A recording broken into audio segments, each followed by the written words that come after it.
ओम सूर्याय नमः। मित्रों नमस्कार, मैं पंडित श्यामधर शास्त्री आज विशेष रूप से चर्चा करेंगे भगवान सूर्य के बारे में कि सूर्य यदि तृतीय भाव में स्थित होते हैं, सूर्य यदि पराक्रम भाव में स्थित होते हैं तो क्या फल मिलता है। हम अभी उपस्थित हैं गंगा जी के किनारे। आप घाटों का दृश्य देख सकते हैं। हम लोग केदार घाट पर स्थित है, साथ में विजयनगरम घाट है और प्रवासी पक्षी साइबेरियन पक्षी जो हर साल जाड़े के समय में काशी में आ जाते हैं, उनको आप देख सकते हैं कि हर नौका के आसपास दिखाई दे रहे हैं। और सामने ही हरिश्चंद्र घाट, जहाँ पर जीवन और मृत्यु के बंधनों से व्यक्ति मुक्त हो जाता है। इसी कारण वाराणसी को अभिमुक्त काशी कहा जाता है।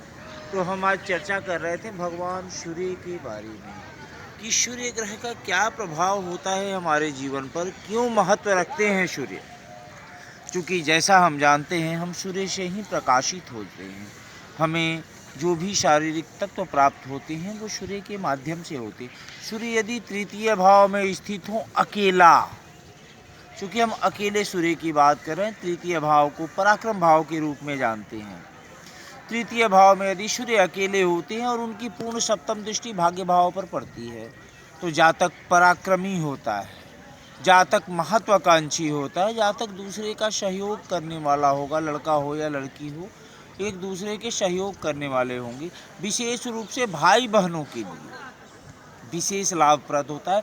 साथ ही राजनीति के क्षेत्र में शिखर पर पहुंचता है। यदि प्रत्यक्ष रूप में राजनीति व्यक्ति नहीं करता है तो अप्रत्यक्ष रूप में राजनीति में भी वर्चस्व रहता है। यानी ऐसे व्यक्ति धूल के पक्के होते हैं और कर्मठ होते हैं। अपने कर्म बल पर जीवन में सफलता प्राप्त करते हैं और यश की प्राप्ति होती है। विशेषकर ऐसा देखा जाता है कुछ एक स्थितियों में कि ऐसे लोग दूसरों के लिए अपना सर्वस्व त्याग कर देते हैं। पराक्रम भाव में, चूँकि जैसा हम जानते हैं पापक ग्रह या क्रूर ग्रह का प्रभाव तृतीय भाव में बढ़ जाता है, यानी सूर्य का प्रभाव तृतीय भाव में मजबूत हो जाता है। और सूर्य की जो दृष्टि पड़ती है भाग्य भाव पर, वो दृष्टि भी व्यक्ति के जीवन के लिए विशेष महत्व रखता है। इसलिए पराक्रम भाव में जब भी सूर्य होते हैं तो शुभत्व को देते हैं और व्यक्ति को ऊंचाइयों पर ले जाते हैं। व्यक्ति अपने जीवन में सफल होता है, इसमें कहीं कोई संदेह नहीं है। किंतु तृतीय भावगत सूर्य व्यक्ति को रक्तचाप से संबंधित और नेत्र विकार भी दे सकते हैं।